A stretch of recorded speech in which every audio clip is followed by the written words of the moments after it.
Bonjour tout le monde, j'espère que vous allez bien. Voici une deuxième vidéo sur les meilleurs fonds négociés en bourse à dividendes canadiens. Pourquoi investir dans les fonds négociés en bourse à dividendes canadiens? Premièrement, il y a une raison fiscale. C'est beaucoup plus avantageux pour vous de détenir des FNB à dividendes canadiennes, c'est-à-dire des FNB qui investissent dans le marché canadien dans le but d'en tirer des dividendes. C'est fiscalement beaucoup plus avantageux qu'acheter des FNB que eux investissent dans des entreprises américaines ou étrangères. Pourquoi? Parce qu'il y a des retenues à la source qui sont faits au niveau du fonds lui-même avant que vous recevez les dividendes. Donc, ils vont retirer, pour le cas des États-Unis, ils vont retirer 15%. Donc, il y a plusieurs scénarios. Mais pour les dividendes, de façon générale, posséder un FNB à dividendes canadiens est toujours plus avantageux fiscalement que les autres types de FNB de dividendes. La deuxième raison étant le rendement relativement stable. En général, les FNB à dividendes canadiens vont investir dans des grandes capitalisations ou des entreprises reconnues pour verser des dividendes de façon soutenue et qui progressent avec le temps. Donc, en général, on va avoir un rendement de dividendes qui est quand même relativement stable, avec parfois des paiements mensuels dans le cas des FNB qui donnent des paiements mensuels. C'est aussi un excellent moyen d'avoir un revenu passif. Qu'est-ce que je veux dire par ça? C'est que lorsqu'on investit dans des FNB dividendes, on va aller chercher des paiements mensuels de dividendes. Ça veut dire que, vu que c'est relativement stable, on va avoir toujours à peu près le même montant qu'on va recevoir. À cause que le FNB, ils ne changent pas leur portefeuille à chaque jour. Donc, les changements se font vraiment aux 3 mois ou 6 mois selon le fonds, puis ça ne change pas énormément. Donc, c'est toujours presque le même montant de dividendes qu'on va recevoir à chaque mois. Donc, c'est facile à prévoir. C'est parfait si on veut se faire du revenu passif. Le risque moins élevé par rapport à si on achète nous-mêmes des titres à dividendes. Donc, par exemple, si on va acheter des titres, on peut acheter 2, 3, 4, mais on n'est pas très diversifié, puis on n'est pas vraiment nécessairement diversifié à travers les secteurs non plus. Donc, avec les FNB, les fonds négociés en bourse de dividendes, ils investissent dans beaucoup d'entreprises et dont le portefeuille est souvent supérieur à 20 titres ou 30 titres, parfois même plus. Donc, on va aller chercher la diversification et la diversification, elle réduit le risque, le risque relié à l'investissement qu'on fait. Maintenant aussi, les FNB offrent la possibilité de faire de réinvestissement, ce qu'on appelle en anglais du DRIP. Donc, on peut faire une demande de réinvestissement de dividendes et c'est très avantageux parce que là, on va prendre les dividendes, on va le réinvestir dans le fonds. Donc, ça fait comme une croissance composée, encore plus de croissance à cause qu'on réinvestit à chaque fois. Pour le choix, ça reste vraiment mes choix personnels, mais vous pouvez faire votre propre recherche ou aller sur notre site web wiseinvestors.com que je vais mettre dans la description. Maintenant, moi, lorsque je cherchais un dividende FNB canadien, ce que je recherche, c'est un rendement de dividende attrayant, donc au minimum 3% et plus, qui investit dans des titres de qualité et qui a une volatilité inférieure à 1. La volatilité, c'est la meilleure mesure qu'on peut retrouver sur Yahoo Finance ou sur Google, que je vous suggère de chercher toujours, c'est le bêta. Le bêta, c'est une mesure de risque par rapport au marché. Un bêta qui est égal à 1, ça veut dire que le titre que vous apprêtez à acheter ou le FNB que vous vous apprêtez à acheter va être aussi volatile que le marché. Donc moi, je cherche toujours une volatilité qui était inférieure à celle du marché et, et avec le rendement le plus élevé possible. La performance, ça c'est hyper important. Toujours, les gens sont très focusés sur le rendement des dividendes. Mais faites attention, il y a des titres ou des FNB qui vont aller chercher des rendements de dividendes élevés, par exemple 6-7%. Il faut vraiment y aller avec prudence. Il faut aller vérifier la performance sur 3 ans, sur 5 ans, parce que en général, un rendement de dividende élevé, anormalement élevé, 7-8%, parfois c'est associé aussi à une performance qui n'est pas vraiment intéressante. Et c'est la performance à la fin de la journée qui compte, parce que lorsqu'on investit, on va chercher du rendement en capital et du rendement en dividende. Donc, on ne veut pas aller chercher 4% de dividendes ou 5% de dividendes, puis après perdre notre capital à 7 ou 8%. Donc, ça ne marche pas. Donc, mon premier critère, je dois aller vérifier la performance du fonds sur 5 ans, 3 ans, 2 ans, une année, Puis après ça, s'il a une bonne performance, là, je commence à filtrer pour les fonds qui me payent le rendement des dividendes que moi je recherche hein, en termes de revenus passifs. Le ratio de frais de gestion doit être compétitif. Un ratio de frais de gestion, c'est les frais que charge le FNB pour gérer les fonds qui sont investis. Donc, il faut que ça soit similaire. Si c'est un FNB à dividendes canadiennes, ben, je vais les comparer avec des FNB à dividendes canadiennes pour essayer d'avoir un ratio de frais de gestion qui est proche à la moyenne. Et le dernier critère, c'est la liquidité. Ça, on peut le juger facilement avec l'actif sous gestion. Le plus l'actif sous gestion est très élevé, le plus le titre est liquide. Puis lorsqu'on veut acheter ou vendre, il y a toujours quelqu'un qui veut acheter et vendre. Et l'impact de ça, c'est la différence entre le cours acheteur et le cours vendeur est toujours minime parce qu'il y a beaucoup de gens qui vendent et qui achètent. Donc, c'est intéressant.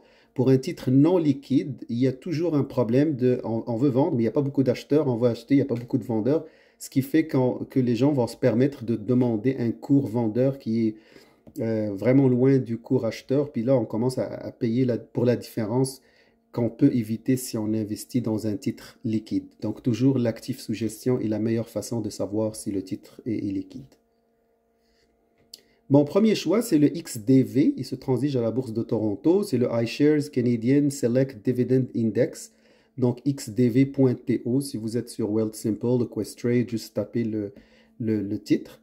Ce fonds-là, il investit dans 30 titres sélectionnés par Standard & Poor's. Ça veut dire que Standard & Poor's, qui est une compagnie d'analyse et de recherche, va aller chercher des compagnies qui ont exhibé une certaine croissance des dividendes, du rendement et du ratio de versement moyen des dividendes. Ils vont sélectionner 30 titres d'après eux, selon eux, qui vont procurer le plus de dividendes dans le futur. Et le bêta pour ce fonds-là est de 0,86. Le rendement de dividendes en date, au moment où j'ai préparé cette vidéo, il était de 4,19. Bien évidemment, le rendement de dividendes, ça change à chaque jour parce que le rendement de dividendes, c'est le dividende payé à l'année divisé par le prix, le cours de l'action cette journée-là. Donc, c'est pour ça ça change. Il y a aussi le fait que ça distribution aussi mensuelle pour ce fonds-là. Donc, c'est vraiment intéressant. Le RFSG, le ratio de frais de gestion est un peu élevé. Il est à 0,55%. On va voir que pour VDY, qui est mon deuxième choix, c'est un peu moins, c'est beaucoup moins cher. Donc, et l'autre défaut, c'est 54% des investissements de ce fonds-là sont dans des titres financiers. Je dis défaut entre parenthèses parce que si vous avez un portefeuille qui est investi dans d'autres secteurs, c'est bon d'avoir quelque chose qui est exposé aussi au secteur financier canadien. Mais si on possède juste XDV, il faut garder en tête que 54% est vraiment investi juste dans le secteur financier, donc il faudrait diversifier un peu plus. Sinon, ce fonds-là est vraiment intéressant parce qu'il inclut vraiment des entreprises très intéressantes. Il a un bêta qui est inférieur à 1, un rendement de dividende raisonnable, puis on va voir une performance aussi intéressante. Maintenant, c'est la performance. On a sur une année 45%, mais ça, c'est vraiment exceptionnel à cause que, justement, jour pour jour, on était vraiment en pleine pandémie l'année passée. Mais à long terme, 5 ans, 10 ans, on est quand même dans du 9-7%. Donc, c'est vraiment intéressant en sachant qu'on reçoit les dividendes à chaque mois, puis on va aller chercher un peu de gain en capital à la fin de l'année. C'est vraiment intéressant. Comme j'avais mentionné tout à l'heure, le secteur qui domine pour XDV, c'est le secteur financier à 54%, suivi du service public à 11,55%. Les services publics, c'est tout ce qui est fourniture d'électricité. C'est des entreprises en général stables. Le top 5 des titres qu'ils détiennent sont CIBC, Canadian Tire, Banque de Montréal, RBC et Labrador Iron Ore.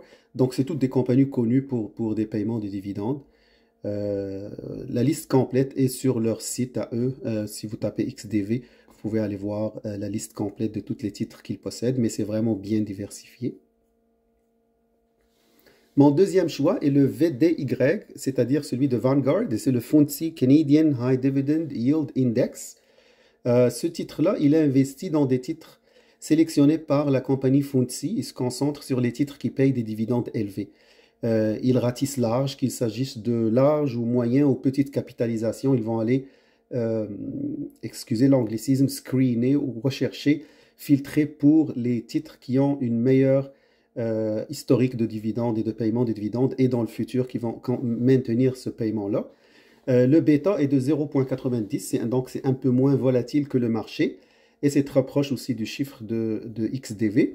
Le rendement des dividendes au moment où on préparait cette vidéo était de 4,16%. La distribution est mensuelle et le ratio de frais de gestion est de seulement 0,21%. Donc tout à l'heure, on a vu XDV était à 0,55%. Donc il y a des gens que pour eux, c'est pas très intéressant, mais il y a des gens aussi qui regardent le RFG. Pour eux, cette petite différence, ça peut signifier. Donc c'est à mentionner. Donc le ratio de frais de gestion pour Vanguard est beaucoup moins élevé que pour XDV. Le défaut, c'est un peu la même chose que pour XDV, c'est 60% des titres sont des titres financiers, donc des banques canadiennes. Pour le performance historique, on a à peu près la même chose que pour XDV. Donc, on va aller sur 5 ans rechercher 10%, 3 ans 10%. Donc, c'est vraiment intéressant. Donc, on reçoit des dividendes de façon mensuelle à hauteur de 4%. Puis, à la fin de l'année, on a des gains en capital aussi qui se font. Donc, c'est vraiment intéressant. Les secteurs, on est à 60% dans les secteurs financiers. Pour VDY, l'énergie à 22%, c'est le deuxième secteur le plus important. Les top 5 des titres qu'ils détiennent sont toutes des banques canadiennes à l'exception de Enbridge.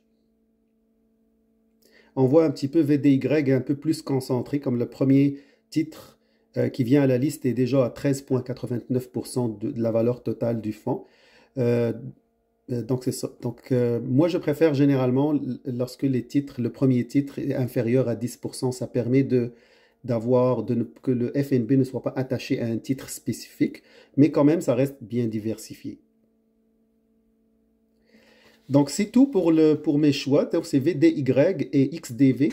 Si vous avez des questions ou des commentaires, n'hésitez pas. Et surtout, vous pouvez visiter notre site internet où j'ai la liste au complet de plusieurs articles en fait sur les FNB dividendes classés par type FNB dividendes américains, canadiens et tout ça. Et pour le Canadien, on a le top 10. Donc, vous pouvez aller voir les 8 autres qui y sont et faire votre propre recherche aussi. Sur ce, bonne journée.